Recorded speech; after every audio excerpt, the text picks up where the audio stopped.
At first, there were no human rights. If you were in with the right crowd, you were safe.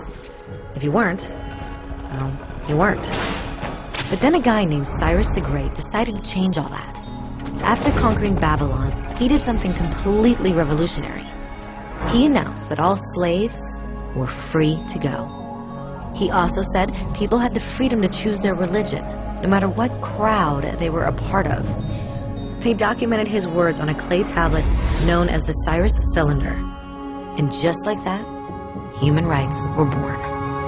The idea spread quickly to Greece, to India, and eventually to Rome.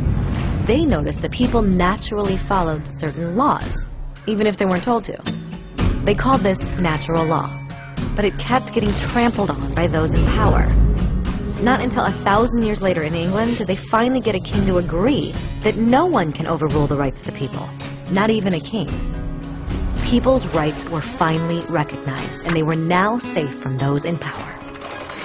Kind of. It still took a bunch of British rebels declaring their independence before the king got the point that all men are created equal. Which isn't to say he liked the idea, but he couldn't stop them, and America was born. The French immediately followed with their own revolution for their own rights. Their list was even longer, and they insisted that these rights weren't just made up. They were natural.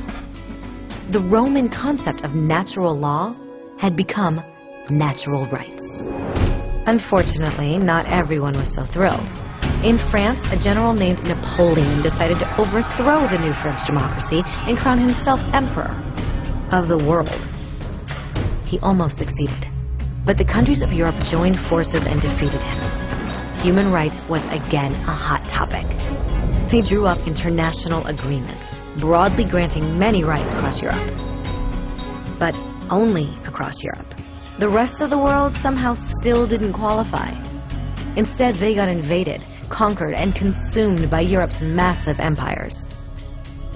But then a young lawyer from India decided enough was enough.